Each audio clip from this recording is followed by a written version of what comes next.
Per la terza giornata del campionato di seconda categoria Girone C al Grondona, il Pontedecimo di Mister Arecco ospita la Praese Under 21 di Mister Ricagni. Entrambe le squadre vogliose di riscatto vogliono ripartire dopo il passo falso di settimana scorsa, che le ha viste uscire sconfitte rispettivamente dai match con Ravecca e Davagna. Arbitra l'incontro il signor Maffei della sezione di Genova.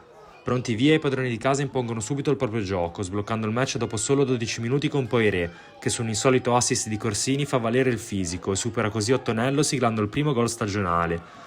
Numero 11 nuovamente protagonista al 16esimo, quando colpisce alto il suggerimento di Giuliana. Al 19esimo Berettoni mette dentro un cross teso che Risso appoggia in angolo con qualche brivido. Alla mezz'ora continua l'assedio dei Granata, prima Grazzi ci prova così dalla distanza senza però centrare lo specchio, poi dalla stessa posizione va Capitan Balestrero, la cui conclusione sfiora di un soffio la traversa. Al 40esimo Corsini ci riprova, lancio lunghissimo per Grazzi che si coordina e al volo va vicinissimo al raddoppio. Nel recupero c'è ancora spazio per l'attaccante di casa che con un numero da vedere e rivedere salta a Risso, ma la successiva conclusione viene respinta con il fisico da Cosmi. Squadra a riposo sul parziale di 1-0. Iniziano forte la seconda frazione di gioco i padroni di casa che trovano il +2 al 55esimo con Papillo, che dopo una serie di passaggi riceve palla e gonfia così la rete alle spalle di Ottonello.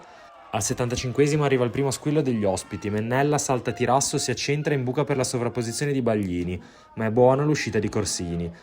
Un minuto più tardi Nastico colpisce forte con il destro ad incrociare, facendo solo la barba al palo. Ma il terzo gol era già nell'aria e si concretizza al 77esimo, quando Pastorino sfrutta l'errore di Cosmi, battendo Ottonello sul primo palo, spegnendo definitivamente ogni speranza della Praese.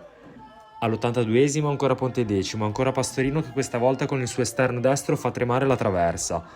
All'86esimo la Praese cerca il gol della bandiera dalla lunga distanza, con questa punizione di Cosmi terminata alta. Al 90esimo c'è spazio anche per il poker Granata. I lanci lunghi di Corsini creano grossa difficoltà nella difesa ospite, che non riesce a contrastare queste due sponde di testa che aprono una prateria a pasti, che a tu per tu con Ottonello lo supera con lo scavetto, mettendo la parola fine a questa partita.